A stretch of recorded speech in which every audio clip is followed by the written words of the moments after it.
ಎಲ್ರಿಗೂ ನಮಸ್ಕಾರ. ಇವತ್ತು ನಮ್ ಜೊತೆಗೆ ಒಬ್ರು ಸ್ಪೆಷಲ್ ಗೆಸ್ಟ್ ಇದ್ದಾರೆ. ಸೊ ಇವ್ರನ್ನ ಚಿನ್ನಾರಿ ಮುತ್ತ ಅಂತ ಹೇಳ್ಬೇಕಾ, ಅದ್ರಲ್ಲೂ ರಿಪನ್ ಸ್ವಾಮಿ ನೋಡಿದ್ಮೇಲೆ ಇವ್ರ ರಗಡ್ ಲುಕ್ ನೋಡಿದ್ಮೇಲೆ ಇವ್ರನ್ನ ಯಾವ ರೀತಿ ಇಂಟ್ರೊಡ್ಯೂಸ್ ಮಾಡ್ಬೇಕು ಅಂತ ಯೋಚನೆ ಆಗ್ತಾ ಇದೆ. ಸೊ ನಮ್ ಜೊತೆಗೆ ಇವತ್ತು special guest Vijay Raghavendra sir ಇದ್ದಾರೆ. ಸರ್ ನಮಸ್ತೆ, ನಮ್ಮ ಕಾರ್ಯಕ್ರಮಕ್ಕೆ ಸ್ವಾಗತ. ಫಸ್ಟ್ ಆಫ್ ಆಲ್ ಹೇಗಿದ್ದೀರಾ? ಪ್ರಮೋಷನ್ಸ್ ಹೇಗ್ ನಡೀತಾ ಇದೆ ಸರ್? ತುಂಬಾ ಚೆನ್ನಾಗಿ ನಡೀತಾ ಇದೆ, ತುಂಬಾ ಎಕ್ಸೈಟ್ಮೆಂಟ್ ಇದೆ. ಒಂಥರ ಏನ್ ಹೇಳ್ತಾರೆ, ಕಾಯ್ತಾ ಇದೀವಿ ನಾವು ಬೇಗ ಜನರ ಜೊತೆ ಸಿನಿಮಾ ನೋಡ್ಬೇಕು ಅಂತ. ಎಸ್ಪೆಷಲಿ ಮೈಸೂರಿಗೆ ಇವಾಗ ಬಂದಿರೋದು ಪೇಡ್ ಪ್ರೀಮಿಯರ್ಗೋಸ್ಕರ ಬಂದಿದೀವಿ. ಇದೊಂದು ಒಳ್ಳೆ ಕಾಲ ಇದೆ ಕನ್ನಡ ಸಿನಿಮಾಗೆ, ಅದನ್ನ ಆದಷ್ಟು ಬೇಗ ಅನುಭವಿಸ್ಬೇಕು ಅನ್ನೋ ಆಸೆ ನನಗೆ. ಸರ್ ಜೊತೆಗೇನು ಅಂದ್ರೆ ನಾನು ಫಸ್ಟ್ ರಿಪನ್ ಸ್ವಾಮಿಯಿಂದನೇ ಸ್ಟಾರ್ಟ್ ಮಾಡ್ಬಿಡ್ತೀನಿ. ಟೈಟಲ್ ಕೇಳ್ದಂಗೆನೆ ಒಂದು ಯುನೀಕ್ ಆಗಿದೆ, ಡಿಫ್ರೆಂಟ್ ಆಗಿದೆ. ಸೊ ಟೈಟಲ್ ಬಗ್ಗೆ ಏನ್ ಹೇಳ್ತೀರಾ? ಫಸ್ಟ್ ಆಫ್ ಆಲ್ ಹೇಗ್ ಐಡಿಯಾ ಬಂತು? ನಿಮ್ ಜೊತೆ ಡೈರೆಕ್ಟರ್ ಅಥವಾ ಪ್ರೊಡ್ಯೂಸರ್ ಮಾತನಾಡೋ ಸಂದರ್ಭದಲ್ಲಿ ಫಸ್ಟ್ ಡೈರೆಕ್ಟರ್ ಒಳ್ಳೆ ಕತೆ ತಗೊಂಡ್ಬಂದ್ರು. ಈ ತರ ಒಂದು ಕತೆ ಇದೆ ಸರ್, ಒಂದು ಕತೆ ಹೇಳಿದ್ರು. ಆ ವ್ಯಕ್ತಿ ಹೀಗೆ ಹೀಗೆ ಹಾಗೆ ಸ್ವಾಮಿ ಅಂತ ಅವನ ಹೆಸರು.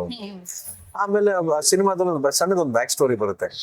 ಅವನ್ನ ಏನಕ್ಕೆ ಈ ತರ ಏನೋ ಒಂದು ಘಟನೆ ಆಗುತ್ತೆ, ಅವಾಗಿಂದ ಅವನ್ನ ರಿಪನ್ ಸ್ವಾಮಿ ಅಂತ ಕರೀತಾರೆ ಅಂತ. ಸೊ ಹೌದಾ ಅಂತ ಹೇಳಿದಾಗ ಸರ್ ಟೈಟ್ಲ್ ಏನ್ ಇಡೋಣ ಅಂತ ಯೋಚನೆ ಮಾಡಿದಾಗ ಸರ್ ರಿಪನ್ ಸ್ವಾಮಿ ಅಂತ ಇಡೋಣ ಅಂತ ಇದೀನಿ ಸರ್. ಫಸ್ಟ್ ಇಟ್ಬಿಡಿ ಅದು. It was his idea. ನಿರ್ದೇಶಕರು ಇದಕ್ಕೆ ರಿಪನ್ ಸ್ವಾಮಿ ಅಂತ ಇಟ್ರೆ ಚೆನ್ನಾಗಿರುತ್ತೆ ಅಂತ ಅವ್ರಿಗೆ ಗೊತ್ತು. ಯಾಕಂದ್ರೆ ಅವರ ಜಡ್ಜ್ಮೆಂಟ್ ಬಹಳ ಚೆನ್ನಾಗಿದೆ when it comes to the intensity of the script, ಆಮೇಲೆ ಕಂಟೆಂಟ್ ವಿಚಾರದಲ್ಲಿ ನನಗೆ ಅವ್ರ ಮೇಲೆ ಸಂಪೂರ್ಣ ನಂಬಿಕೆ, 100% ನಂಬಿಕೆ.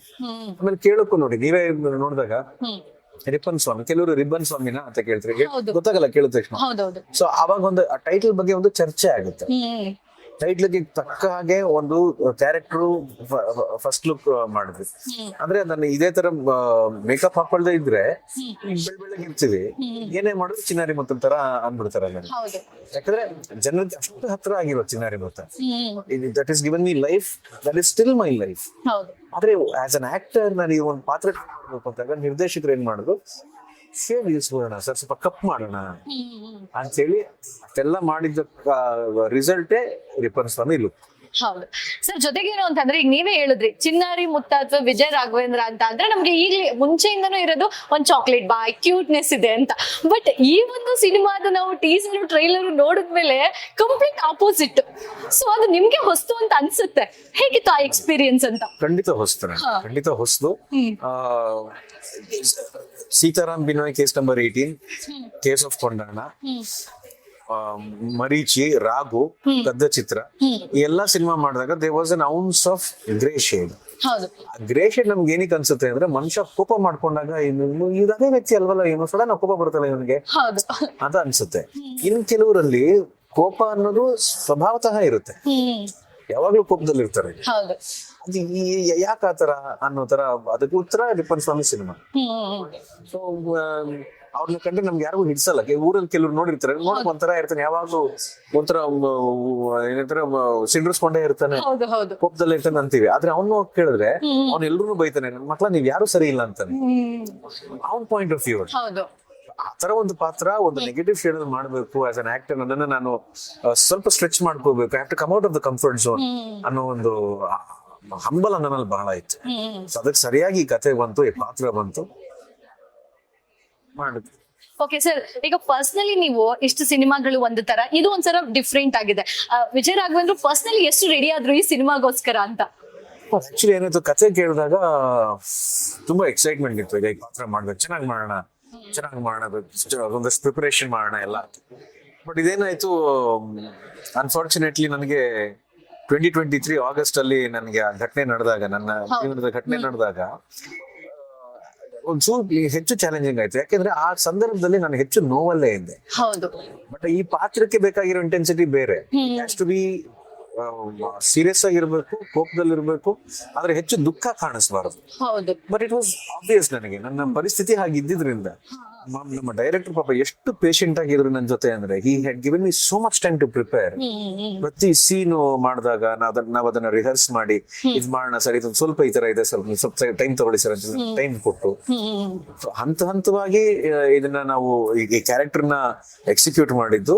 ಒಂದು ಚಾಲೆಂಜಿಂಗ್ ಆಗು ಇತ್ತು, ಒಂದ್ ಸ್ವಲ್ಪ ಸುಸ್ತಾಗ್ತಾ ಇತ್ತು, ಅಟ್ ದ ಸೇಮ್ ಟೈಮ್ ತುಂಬಾ ತೃಪ್ತಿ ಕೂಡ ಆಗ್ತಾ ಇತ್ತು.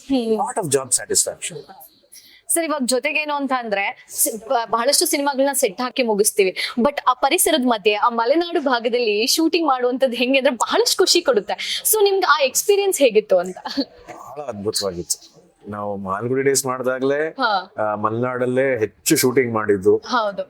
ಫ್ಲಾಶ್ ಬ್ಯಾಕ್ ಮಾಡಿದಾಗ್ಲೂ ಆ ಮಳೆಯಲ್ಲೇ ಶೂಟಿಂಗ್ ಮಾಡಿದ್ವಿ, ರಿಯಲ್ ರೇನ್ ಇತ್ತು. ರಿಪನ್ ಸ್ವಾಮಿ ಮಾಡಿದ್ದು ಕೂಡ ನಾವು ಕೊಪ್ಪ, ಬಸರಿಕಟ್ಟೆ ಈ ತರ ಜಾಗಗಳಲ್ಲಿ ಶೂಟಿಂಗ್ ಮಾಡಿದ್ದು. ಆಮೇಲೆ ನಾವು ಮಾಡಿದ ಟೈಮ್ ಯಾವ್ದು ಅಕ್ಟೋಬರ್ ಅಲ್ಲಿ, ಸೊ ತುಂಬಾ ಚಳಿ ಇರ್ತಾ ಇತ್ತು. ಹೌದು. ಆಕ್ಚುಲಿ ಒಂದೊಂದ್ಸಲ ನಿಜವಾದ ಮಂಜು, ನಾವು ಶೂಟಿಂಗ್ ಮಾಡಿದ ಒಂದು ಎಸ್ಟೇಟ್ ಮನೆ ತರ ಇದೆ. ಓಕೆ. ಮನೆ ಆಚೆ ಬಂದ್ರೆ ಸುತ್ತಲೂ ಗುಡ್ಡ. ಸೊ 3:30 ಏನೋ ಅಂತ ಕಾಣುತ್ತೆ, ಫುಲ್ ಮುಚ್ಕೋತಾ ಇತ್ತು ಮಂಜು. ಫುಲ್ ಮಂಜು. ಕ್ಯಾಮ್ರಾಮನ್ ಫುಲ್ ಎಕ್ಸೈಟ್ ಆಗ್ಬಿಟ್ರು, ಇದು ಸಿಗೋದಿಲ್ಲ ಅಂತ. ನಾವು ಬೇರೆ ಯಾವ್ದೋ ಸೀನ್ ಮಾಡ್ತಿದ್ವಿ, ಓಕೆ. ಈ ತರ ಬರ್ತಿದೆ ಅಂತ ನೀಟಾಗಿ ಮಂಜು ಕವರ್ ಆಗೋದನ್ನ ಹಾಗೆ ಅವ್ರ ಕ್ಯಾಮ್ರಾದಲ್ಲಿ ಶಾರ್ಟ್ ತೆಗೆದು, ಆಮೇಲೆ ಅದ್ ಯಾವ್ದೋ ಒಂದ್ ಸದ್ದಾಯ್ತು ಅಂತ ಒಂದಷ್ಟು ಪಕ್ಷಿಗಳೆಲ್ಲ ಪಟ ಪಟ ಪಟ ಪಟ ಪಟ ಅಂತ ಹಾರ್ಕೊಳೋದು, ಅದೆಲ್ಲ ಎಲ್ಲಿ ಸಿಗುತ್ತೆ? ಸೊ ತುಂಬಾನೇ ಸಂತೋಷ, ಅದರ ಬಹಳ ಸಮಾಧಾನ ನಮ್ಗೆ ಶೂಟಿಂಗ್ ಮಾಡಿ. ಆಮೇಲೆ ಜನ, ಆ ಪರಿಸರಕ್ಕೆ, ಆ ವಾತಾವರಣಕ್ಕೆ, ಆ ಜಾಗಕ್ಕೆ ಸರಿಯಾದ ಜನ, ಖುಷಿಯಾಗಿ ನೆಮ್ಮದಿಯಾಗಿ ಆರಾಮಾಗಿರೋ. ಸರ್ ನೀವ್ ಆಗ್ಲೇ ಹೇಳಿದ್ರಿ ಕಾಯ್ತಾ ಇದೀವಿ ನಾವು ಸಿನಿಮಾ ನೋಡಕ್ಕೆ ಜನಗಳ ಜೊತೆ ಅಂತ. ಸೊ ವಿಜಯ ರಾಘವೇಂದ್ರ ಅವರು ಕಮ್ ಬ್ಯಾಕ್ ಮಾಡ್ಬೇಕು ಅಂತ ಅಭಿಮಾನಿಗಳು ಕೂಡ ಅದೇ ರೀತಿ ಕಾಯ್ತಾ ಇದ್ರು. ಸೊ ಅಂತ ಅಭಿಮಾನಿಗಳಿಗೆ ಏನ್ ಹೇಳ್ತೀರಾ? ನಾನು ಅವ್ರಿಗೆ ಥ್ಯಾಂಕ್ಸ್ ಹೇಳ್ಬೇಕು ಅಷ್ಟೇ. ನಾನು ತುಂಬಾ ಹೃದಯದಿಂದ ಅವ್ರಿಗೆ ನಾನು ಥ್ಯಾಂಕ್ಸ್ ಹೇಳ್ಬೇಕು. ಯಾಕೆಂದ್ರೆ ಹಲವಾರು ಕಾರಣಗಳಿದೆ. ಒಂದು, ಇಷ್ಟು ವರ್ಷ ನನ್ನ ಕೈ ಹಿಡಿದು ನಡ್ಸ್ಕೊಂಡ್ ಬಂದಿರೋ ಕಾರಣ. ಹೌದು. ಪ್ರತಿ ಸಲ ಒಂದೊಂದ್ ಸಿನಿಮಾ ಗೆದ್ದಾಗ ತುಂಬಾ ಚೆನ್ನಾಗಿ ಸಕ್ಸಸ್ ಆಗಿದೆ ಅಂತ ಕೊಂಡಾಡ್ತಾರೆ. ಸಿನಿಮಾಗಳು ಸೋತಾಗ ಹೆದರ್ಕೋಬೇಡಿ, ಇನ್ನೊಂದ್ ಸಿನಿಮಾ ನೀವು ಚೆನ್ನಾಗಿ ಮಾಡ್ತೀರ ನಮಗೆ ಗೊತ್ತು ಅನ್ನೋ ತರ ನನಗ್ ಪ್ರೋತ್ಸಾಹ ಮಾಡ್ತಾರೆ. ನನಗ್ ಜೀವನದ ಕಹಿ ಘಟನೆ ನಡೆದಾಗ ಅವಾಗ್ಲೂ ಕೂಡ ನನ್ನ ಕೈ ಹಿಡ್ಕೊಂಡು ನನ್ ಮಗನ್ಗೆ ಬಹಳ ದೊಡ್ಡ ಮಟ್ಟದಲ್ಲಿ ಆಶೀರ್ವಾದ ಮಾಡ್ತಾರೆ, ಪ್ರೀತಿಯಿಂದ ಕಾಣ್ತಾರೆ. ಅಂಡ್ ಇಟ್ಸ್ ಲೈಕ್ ನನ್ನ ಧೈರ್ಯ ಅವರು. They are my confidence. ಹೌದು. ಎಷ್ಟು ಜನಕ್ಕೆ ಈ ಅವಕಾಶ ಸಿಗುತ್ತೆ? ಚಿನ್ನಾರಿ ಮುತ್ತ ಆಯ್ತು, ನಿನಗಾಗಿ ಆಯ್ತು, ಇವತ್ತಿಗೂ ಸೇವಂತಿ ಬಗ್ಗೆ ಮಾತಾಡ್ತಾರೆ, ಇವತ್ತಿಗೂ ನಿನಗಾಗಿ ಬಗ್ಗೆ ಮಾತಾಡ್ತಾರೆ. ಕೆಲವ್ರು ಹೇಳಿದ್ರು, ರಿಪನ್ ಸ್ವಾಮಿ ಟ್ರೈಲರ್ ಎಲ್ಲ ನೋಡಾದ್ಮೇಲೆ, ಸರ್ ನೀವು ಈ ತರ ಪಾತ್ರಗಳನ್ನ ಟ್ರೈ ಮಾಡಿ, ನಮ್ಗೆ ಪರವಾಗಿಲ್ಲ, ಆದ್ರೆ ಸೇವಂತಿ ತರ ಲವ್ ಸ್ಟೋರಿ ಮಾಡಿ ಸಾರ್ ಅಂತ ಇನ್ನೂ ಹೇಳ್ತಾರೆ. ಅಂದ್ರೆ ಅಷ್ಟು ಪ್ರಭಾವ ಅವ್ರ ಮನಸ್ ಮೇಲೆ ಬೀರೋದನ್ನ ನನ್ನ ಕಾಯ್ತಾ ಇದಾರೆ ಅಂತ ಹೇಳಿದ್ರೆ, ಈ ಹಂತದಲ್ಲಿ ರಿಪನ್ ಸ್ವಾಮಿ ರಿಲೀಸ್ ಹಂತದಲ್ಲಿ ನಾನು ಅವ್ರಿಗೆ ಹೃತ್ಪೂರ್ವಕವಾಗಿ ಧನ್ಯವಾದಗಳನ್ನ ಹೇಳ್ಬೇಕು. ಥಿಯೇಟರ್ಗೆ ಬಂದು ಸಿನಿಮಾಗಳನ್ನ ನೋಡಿ ಕನ್ನಡ ಚಿತ್ರರಂಗನ ಗೆಲ್ಲಿಸ್ತಾ ಇರುವಂತ ಆಡಿಯನ್ಸ್ ಇವರು. ಸರ್ ಇವ್ರಿಗೆ ಎಲ್ರಿಗೂ ನಾನು ಥ್ಯಾಂಕ್ಸ್. ಸರ್ ನೀವು ಹೇಳಿದ್ರಿ ಇತ್ತೀಚಿನ ದಿನಗಳಲ್ಲಿ ನಮ್ಮ ಸ್ಯಾಂಡಲ್ವುಡ್ ಅಲ್ಲಿ ಬಹುತೇಕ ಒಳ್ಳೊಳ್ಳೆ ಸಿನಿಮಾಗಳು ಬಂದು, ಈಗ ಸುಫ್ರಮ್ ಸೋ ಇರ್ಬೋದು, ಎಕ್ಕ ಇರ್ಬೋದು, ಜೂನಿಯರ್ ಇರ್ಬೋದು, ಒಳ್ಳೆ ಅದ್ಭುತ ರೆಸ್ಪಾನ್ಸ್ ಕೊಟ್ರು. ನಾವ್ ಜನಗಳು ಥಿಯೇಟರ್ಗೆ ಬರಲ್ಲ ಅಂತ ಅನ್ಕೊಳ್ತಿದ್ದು. ಬಟ್ ಇವಾಗ ಹೆಂಗೆ ಅಂದ್ರೆ ಜನ ಸಿನಿಮಾಗಳನ್ನ ಗೆಲ್ಲಿಸ್ತಿರೋದ್ ನೋಡಿದ್ರೆ ಒಳ್ಳೆ ಸಿನಿಮಾ ಬಂದ್ರೆ ಎಂತ ಫ್ಯಾನ್ಸ್ ಕೂಡ ಹೋಗಿ ನೋಡ್ತಾರೆ. ಸೊ ಆ ಹಾದಿಯಲ್ಲಿ ರಿಪನ್ ಸ್ವಾಮಿ ಇದೆ. ಸೊ ಅಂತವ್ರಿಗೆ ಏನು ಹೇಳ್ತೀರಾ? ಅವ್ರಿಗೆ ನಾನು ಥ್ಯಾಂಕ್ಸ್ ಹೇಳ್ಬೇಕಾಗಿರೋದು. ಅದು ಯಾವಾಗ ನಮ್ಮ ಅಜಯ್ ರಾವ್ ಅವರ ಯುದ್ಧಕಾಂಡ ಇಂದ ಸ್ಟಾರ್ಟ್ ಆಯ್ತು. ಯುದ್ಧಕಾಂಡ, ವಿನೋದ್ ಪ್ರಭಾಕರ್ ಅವರ ಮಾದೇವ, ಎಕ್ಕ, ಜೂನಿಯರ್, ಇವಾಗ ಸೂ ಫ್ರಮ್ ಸೋ ಅನ್ನೋ ಒಂದು ಅಲೆ. ಹೌದು, ನಿಜವಾಗಿ. ಅಂದ್ರೆ ಅದರ ಹಿಂದಿನ ಅರ್ಥ ಏನಪ್ಪಾ ಅಂತ ಹೇಳಿದ್ರೆ, ನೀವ್ ಹೇಳ್ದಂಗೆ ಜನರಿಗೇನು, ನೀವು ನಮಗೆ ಎಂಟರ್ಟೈನ್ಮೆಂಟ್ ಕೊಡ್ಬೇಕು, ನೀವು ನಮಗೆ ಪ್ರಾಮಾಣಿಕವಾಗಿ ಸಿನಿಮಾನ ಮಾಡಿ, ನಾವ್ ಅಷ್ಟೇ ಪ್ರಾಮಾಣಿಕವಾಗಿ ನೋಡಿ ಅಂತದೇ ಪ್ರಾಮಾಣಿಕ ಯಶಸ್ಸಿನ ನಿಮಗೆ ಕೊಡ್ತೀವಿ ಅಂತ ಹೇಳ್ತೇವೆ. ಸೊ ಅಂತದೇ ಇನ್ನೊಂದು ಪ್ರಾಮಾಣಿಕ ಪ್ರಯತ್ನ ರಿಪನ್ ಸ್ವಾಮಿ. ಇನ್ನು ಸರ್ ಸೋಷಿಯಲ್ ಮೀಡಿಯಾದಲ್ಲಿ ಕೂಡ ಟೀಸರ್ ಇರ್ಬೋದು, ಟ್ರೈಲರ್ ಇರ್ಬೋದು, ಒಳ್ಳೆ ರೆಸ್ಪಾನ್ಸ್ ತಗೊಳ್ತಾ ಇದೆ ಅಲ್ವಾ? ಸೊ ಅವ್ರ ಬಗ್ಗೆ ಏನ್ ಹೇಳ್ತೀರಾ? ಅದ್ರ ಬಗ್ಗೆ ವೆರಿ ಥ್ಯಾಂಕ್ಫುಲ್ ಟು ದೆಮ್. ಯಾಕಂದ್ರೆ ಸೋಷಿಯಲ್ ಮೀಡಿಯಾದಲ್ಲಿ ನಾವು ಎಷ್ಟು ಅದನ್ನ ಅವೇರ್ ಮಾಡ್ತೀವೋ, ಇವಾಗ ಎಲ್ರಿಗೂ ಸೋಷಿಯಲ್ ಮೀಡಿಯಾದಲ್ಲಿ ಇರ್ಬೇಕು ಅಂತ ಏನಿಲ್ಲ. ಹಲವಾರು ಜನ ಅವರವ್ರದೇ ಕೆಲಸಗಳಲ್ಲಿ ಬಿಸಿ ಇದ್ದಾರೆ. ಈ ಸೋಷಿಯಲ್ ಮೀಡಿಯಾದಲ್ಲಿ ಅವೇರ್ ಆದವ್ರು ಏನ್ ಮಾಡಿದ್ರೆ, ಈ ತರ ಯಾವ್ದೋ ನೋಡಿ ಟೀಸರ್ ಬಂದಿದೆ, ರಿಪನ್ ಸ್ವಾಮಿ ಇದೆ, ಚೆನ್ನಾಗಿದೆ, ಓ ರಿಪನ್ ಸ್ವಾಮಿ ವಿಜಯ ರಾಘವೇಂದ್ರನ ಅನ್ನೋ ತರ. ಸೊ ಆ ತರ ಒಂದು ಸಣ್ಣದೊಂದು ಕುತೂಹಲ, ಸಣ್ಣದೊಂದು ಎಕ್ಸೈಟ್ಮೆಂಟ್ ಸ್ಪ್ರೆಡ್ ಆಗ್ತಿದೆ.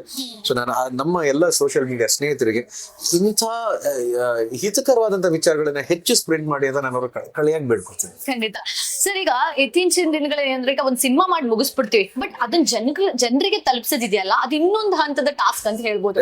ಯಾಕೆಂದ್ರೆ ಪ್ರಮೋಷನ್ಸ್ ಇರ್ಬೋದು, ಅದೆಲ್ಲ ಹೆಂಗೆ ಅಂತಂದ್ರೆ ಇತ್ತೀಚಿನ ದಿನಗಳಲ್ಲಿ 30 ಸೆಕೆಂಡ್ಸ್ ರೀಲ್ಸ್ ನೋಡೋದೇ ಹೆಚ್ಚು, ಚೆನ್ನಾಗಿಲ್ಲ ಅಂದ್ರೆ ಸ್ಕ್ರಾಲ್ ಮಾಡ್ಬಿಡ್ತಾರೆ.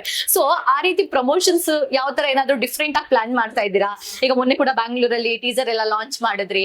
ಸೊ ಅದ್ರ ಬಗ್ಗೆ ಹೇಳೋದಾದ್ರೆ ಈಗ ಏನಾಗುತ್ತೆ, ಇವಾಗ ನಮ್ ಸಿನಿಮಾ ತುಂಬಾ ಡಿಫ್ರೆಂಟ್ ಆಗಿದೆ, ಏನೋ ಎಕ್ಸ್ಪೆರಿಮೆಂಟಲ್, ಏನೋ ಒಂದು ಹೈಫೈ ವಿಷಯ ಇದೆ ಅಂದಾಗ will have to think about different styles. ಹೌದು.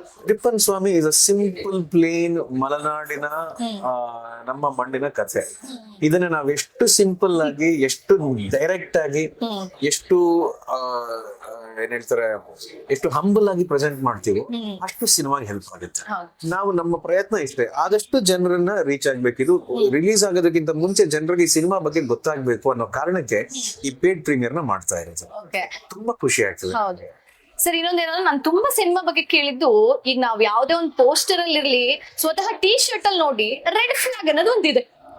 ಸೊ ಅದು ಬಹಳಷ್ಟು ಜನರಿಗೆ ಅದೊಂದು ಕ್ವಶನ್, ಏನು ರೆಡ್ ಫ್ಲಾಗ್ ಅಂತ, ಅದ್ರ ಬಗ್ಗೆ ಹೇಳೋದಾದ್ರೆ. ಇದು actually red flag idea director ತುಂಬಾ ಚೆನ್ನಾಗಿದೆ. ಯಾಕಂದ್ರೆ ಈಗ ಕೆಲವರು ಹೇಳ್ತೀವಲ್ಲ, ಇವಾಗ ರಿಲೇಶನ್ಶಿಪ್ಗೆ ರೆಡ್ ಫ್ಲಾಗ್ ಅನ್ನೋದೇನು, ಕೆಲವು ವರ್ತನೆಗಳು, ಕೆಲವು ಬಿಹೇವಿಯರ್ಸ್. ಅಥವಾ ಯಾವ್ದಾದ್ರು ಪ್ರೊಫೆಷನಲ್ ಜಾಗದಲ್ಲಿ ರೆಡ್ ಫ್ಲಾಗ್ ಅನ್ನೋದೇನು, ಯಾವ್ದೋ ಒಂದು ಸಿಗ್ನಲ್ ಇದೆ, ಸಿಗ್ನಲ್ ಯಾವ್ದೋ ಸರಿ ಇಲ್ಲ, this red flag for me.